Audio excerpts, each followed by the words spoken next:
मंदिर मस्जिद दूर हैं, कठिन जाप हरि नाम, श्री चरणों में गाय के बसते चारों धाम। प्रिय दर्शकों, गौ माता की यह अद्भुत कथा सुनना आत्मा को शांति और मन को संतोष प्रदान करता है।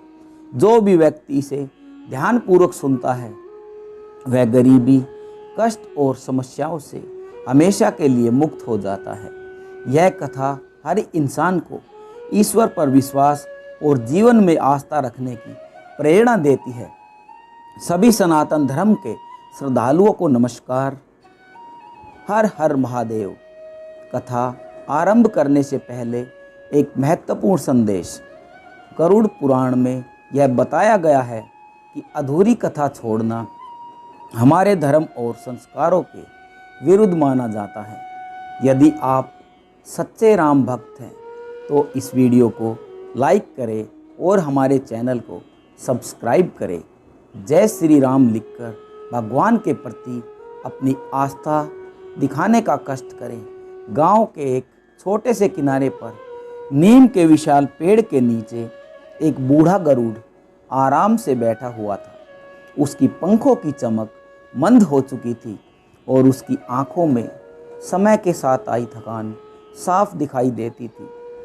हालांकि उसकी आंखों में ज्ञान और जीवन के गहरे अनुभवों की झलक देखने को मिलती थी। उसे अब उड़ने में बहुत कठिनाई होती थी, लेकिन वह अपने जीवन के अनुभवों को दूसरों के साथ बांटना चाहता था। गांव के बच्चे अक्सर उसके पास आते थे और उसकी कहानियां सुनने के लिए उसकी ओर बहुत आकर्षित होते थे। एक दिन गांव के बच्चों में से एक छोटा लड़का जिसका नाम वीर था, गरुड़ पक्षी के पास आया। वह उत्सुकता से पूछता है, बूढ़े गरुड़ जी, आपने बहुत कुछ देखा है, आपने बहुत कुछ सीखा है।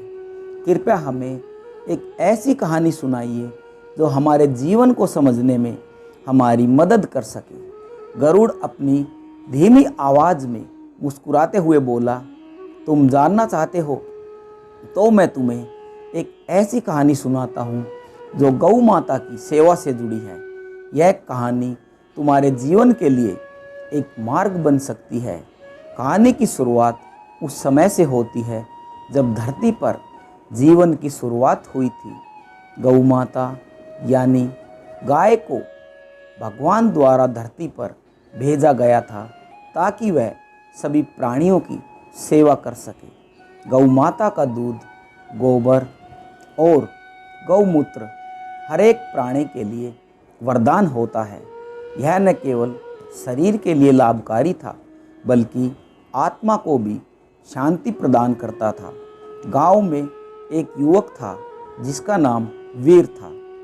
वह दिल से एक नेक और ईमानदार लड़का था जो अपने परिवार की गायों की देखभाल बड़े प्यार से करता था। वह गायों को अच्छे चारे से खिलाता, उन्हें समय समय पर पानी देता और उनके अस्तबल को बहुत साफ रखता। वह जानता था कि उसकी गायों की सेवा ही उसकी जिम्मेदारी है और गौ माता की उपासना में उसकी असली शक्ति छिपी हुई है। एक दिन वीर ने सुना कि गांव के बाहर एक बूढ़ा गरुड़ रहता है जो अपनी कहानियों के लिए बहुत प्रसिद्ध है। उसकी कहानियाँ जीवन के गहरे अर्थ और प्राचीन ज्ञान से भरपूर होती थी। वीर ने एक दिन सोचा, अगर इस गरुड़ के पास इतना ज्ञान है तो मुझे उससे भी कुछ सीखना ज़रूर चाहिए। वीर ने तय किया कि वह गरुड़ से मिलने ज़रूर जाएगा। वीर एक दिन अपने घर से निकलकर जंगल में पहुंचा जहां वह बूढ़ा गरुड़ आराम से रहता था। गरुड़ एक पुराने पेड़ की छांव में आराम से बैठा हुआ था। उसकी पंखों की उम्र और उसका संघर्ष से कुछ भी छिपा नहीं था, लेकिन उसकी आंखों में एक अद्वितीय चमक थी जो उसके जीवन के अनुभवों का संकेत देती थी। वीर ने गरुड़ के पास जाकर कहा, गरुड़ जी, मुझे आपकी कहानियाँ बहुत सुननी हैं। आप जीवन के गहरे अर्थ को समझते हैं। कृपया मुझे भी कुछ सिखाने का कष्ट करें। मुझे यह जानना है कि हम गौ माता की सेवा क्यों करें। गरुड़ हंसा और उसकी आंखों में कुछ छिपे हुए विचारों का आभास हुआ। उसने वीर से कहा, तुमने बहुत अच्छा सवाल पूछा है बेटा। वीर, गौ माता के साथ हमारी सेवा का संबंध केवल एक भौतिक कर्तव्य नहीं है, यह एक आध्यात्मिक संबंध है जो हमारे जीवन के हर पहलू को प्रभावित करता है। जब हम गौ माता की सेवा करते हैं तो हम जीवन के वास्तविक अर्थ को समझ पाते हैं। गरुड़ ने वीर को समझाया कि गौ माता का दूध सिर्फ शारीरिक पोषण प्रदान नहीं करता, बल्कि यह मानसिक शांति और संतुलन भी बनाए रखता है। क्या तुम जानते हो वीर, गरुड़ ने कहा, गाय के दूध में वह शक्ति होती है जो हमारे शरीर को ऊर्जा देती है, लेकिन इसके अलावा गाय का दूध पीने से हमारी मानसिक स्थिति भी स्थिर रहती है। यही कारण है कि प्राचीन काल में संत महात्मा और ऋषि मुनि गाय के दूध का सेवन करते थे। गरुड़ ने आगे कहा, गाय का गोबर और गौमूत्र भी हमारे लिए बहुत लाभकारी होता है। गौमूत्र का उपयोग आयुर्वेद में प्राचीन काल से ही चलता आया है। यह शरीर से विषाक्त पदार्थों को बाहर निकालने का काम करता है और रोग प्रतिरोधक क्षमता को भी बढ़ाने का काम करता है। वहीं गोबर से बनी खाद प्राकृतिक रूप से खेतों की उपज के लिए अत्यंत लाभकारी होती है। इस प्रकार गौ माता की सेवा केवल हमारे शरीर के लिए नहीं, बल्कि समग्र पर्यावरण के लिए भी बहुत लाभकारी होती है। वीर को यह सब सुनकर गहरी समझ आई।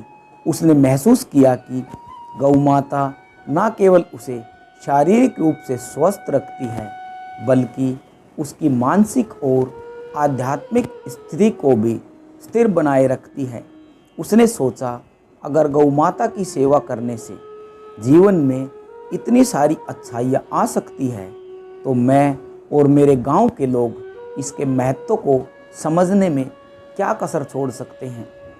गौ माता की सेवा का गरुड़ ने वीर को एक गहरे रहस्य का भी खुलासा किया।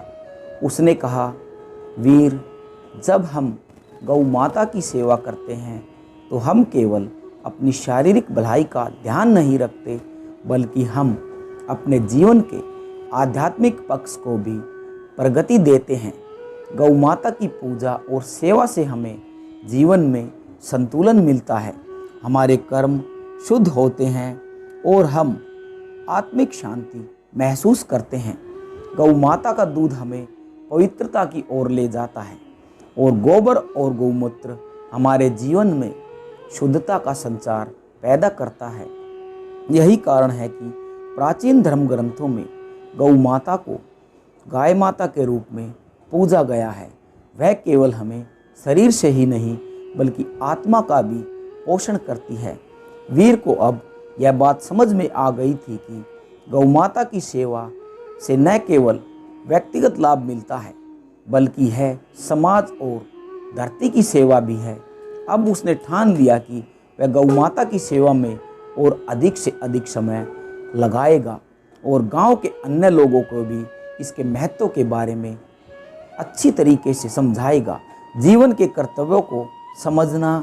कहानी के अंत में गरुड़ ने वीर से कहा, तुम अब यह समझ गए हो कि गौ माता की सेवा का महत्व केवल हमारी भलाई तक ही सीमित नहीं है, यह हमारी आत्मा की उन्नति के लिए भी बहुत आवश्यक है। गौ माता की सेवा करते हुए हम न केवल स्वयं को, बल्कि पूरे समाज और पर्यावरण को भी समृद्धि और शांति प्रदान करते हैं। तुम्हारे द्वारा किया गया हर छोटा सा कार्य, अगर तुम गौ माता की सेवा के रूप में करते हो, तो वह कार्य अपने आप सफल हो जाता है। गौ माता हमें यह सिखाती है कि यदि हम सेवा और समर्पण से काम करें, तो जीवन में सब कुछ सकारात्मक रूप से होने लगता है। वीर ने कृतज्ञता के साथ गरुड़ को धन्यवाद दिया। उसने महसूस किया कि गौ माता की सेवा से जीवन में एक गहरी संतुष्टि और शांति मिलती है। उसने सोचा, अब मैं गौ माता की सेवा में और भी अधिक से अधिक समर्पित होऊंगा। गांव लौटते समय वीर ने यह ठान लिया कि वह अपनी पूरी ताकत और श्रद्धा के साथ गौ माता की सेवा करेगा और अपने गांव में इस संदेश को लोगों तक फैलाएगा कि गौ माता की सेवा करना सिर्फ एक धार्मिक कर्तव्य नहीं, बल्कि जीवन की असली समझ और संतुलन पाने का सबसे महत्वपूर्ण तरीका है। प्रिय साथियों, इस कथा के बारे में आपके विचारों का हमें बेसब्री से इंतज़ार रहेगा।